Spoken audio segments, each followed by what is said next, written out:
ಇಂದೇ ಡೌನ್ಲೋಡ್ ಮಾಡಿ ಮತ್ತು ನಿಮ್ಮ ನೆಚ್ಚಿನ ಶೋಗಳನ್ನು ಆನಂದಿಸಿ. ಖುಷಿ ಪುಟ, ನೀನು ಯಾಕೆ ನನ್ನನ್ನು ಮನೆ ಹತ್ರ ಬರಬೇಡ, ಸ್ಕೂಲ್ ಹತ್ರ ಬಾ ಅಂತ ಹೇಳಿದೆ? ಯಾಕೆ, ಏನಾಯಿತು?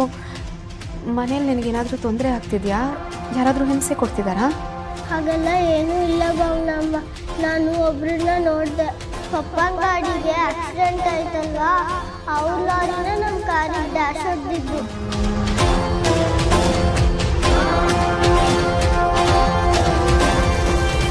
ಅದನ್ನ ಹೇಳಕ್ಕೆ ನಿಮಗೆ ಸ್ಕೂಲ್ ಹತ್ರ ಕರೆದಿದ್ದು. ಏನವ ಪುಟಿ, ಅವತ್ತು ನಿಮ್ ಕಾರ್ ಗುದ್ದಿದ್ದು ಲಾರಿನ, ಕಾರಲ್ವಾ? ಇಲ್ಲ ಅಂಕಲ್, ಲಾರಿನ ನಮ್ಮ ಕಾರಿಗೆ ಗುದ್ದಿದ್ದು. ಮೊದಲು ಗುದ್ದಿದ್ದು ಲಾರಿ, ಆಮೇಲೆ ಇನ್ನೊಂದು ಕಾರ್ ಗುದ್ದಿದ್ದು. ಹೌದಾ ಪುಟ್ಟ? ಹೌದು. ಹಾಗಾದ್ರೆ ಸಿದ್ದು ಅವ್ರಿಗೆ ಆಕ್ಸಿಡೆಂಟ್ ಮಾಡಿಲ್ಲ ಅಂತ ಆಯ್ತು. ಓ ಕಣವಾ. ಪುಟಿ, ಆ ಡ್ರೈವರ್ನ ನೀನ್ ಎಲ್ಲಿ ನೋಡ್ದೆ?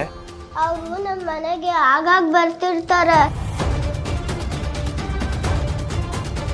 ಖುಷಿ, ಅವ್ರು ಯಾಕೆ ನಿಮ್ಮ ಮನೆಗೆ ಬರ್ತಾರೆ? ಗೊತ್ತಿಲ್ಲ ಭಾವನಮ್ಮ, ಅವ್ರು ಬಂದಾಗ್ಲೆಲ್ಲ ರವಿ ಅಂಕಲ್ ಜೊತೆ ಮಾತಾಡ್ತಿರ್ತಾರೆ.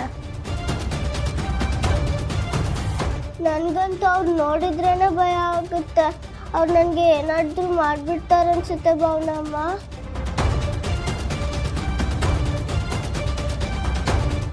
ಅವ್ರು ಯಾಕೆ ಪುಟ ನಿನಗೇನಾದರೂ ಮಾಡ್ತಾರೆ?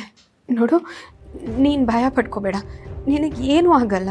ಗೊತ್ತಿಲ್ಲ ಭಾವನಮ್ಮ, ಅವ್ರು ಬಂದಾಗ್ಲೆಲ್ಲ ನನ್ಗೆ ಭಯ ಆಗುತ್ತೆ. ಅವನ್ ಯಾಕೆ ಅವ್ರ ಮನೆ ಹತ್ರ ಬರ್ತಿದ್ದಾನೆ? ಅಲ್ಲ, ಅವನು ಅವ್ರ ಮನೆ ಹತ್ರ ಬಂದ್ರೆ ರವಿಶಂಕರ್ ಅವ್ರಿಗೆ ಅವನ ಜೊತೆ ಮಾತಾಡುವಂಥದ್ದೇನಿದೆ? ಇರ್ಲಿ, ಮೊದಲು ಆ ಡ್ರೈವರ್ನ ಹುಡುಕ್ಬೇಕು. ಅವನ್ ಸಿಕ್ಕರೆ ನಮ್ಮ ಸಿದ್ದುನ ಈಸಿಯಾಗಿ ಈಚೆ ಕರ್ಕ ಬರ್ಬೋದು. ಹೌದು ಭಾವ. ಭಾವನಮ್ಮ, ಸಿದ್ದು ಅಂಕಲ್ ಕಾಣ್ತಿಲ್ಲ. ಅವರು ಹೊರಗೆ ಹೋಗಿದ್ದಾರೆ ಪುಟ್ಟ, ಬೇಗ ಬರ್ತಾರೆ. ನಿನ್ನ ನೋಡೋಕ್ಕೆ ಅಂತಾನೆ ಬೇಗ ಬಂದ್ಬಿಡ್ತಾರೆ.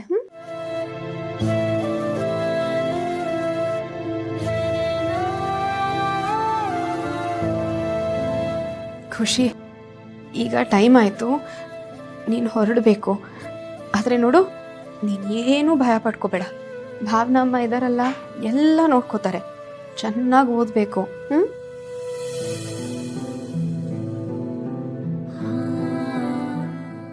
ಭಾವ, ಖುಷಿನ ಸ್ಕೂಲ್ಗೆ ಹೋಗಿ ಡ್ರಾಪ್ ಮಾಡಿಬಿಡೋಣವಾ? ಹೋಗ್ಕನ್ವಾ, ಬನ್ನಿ ಹೋಗುವ. ಲಕ್ಷ್ಮೀ ನಿವಾಸ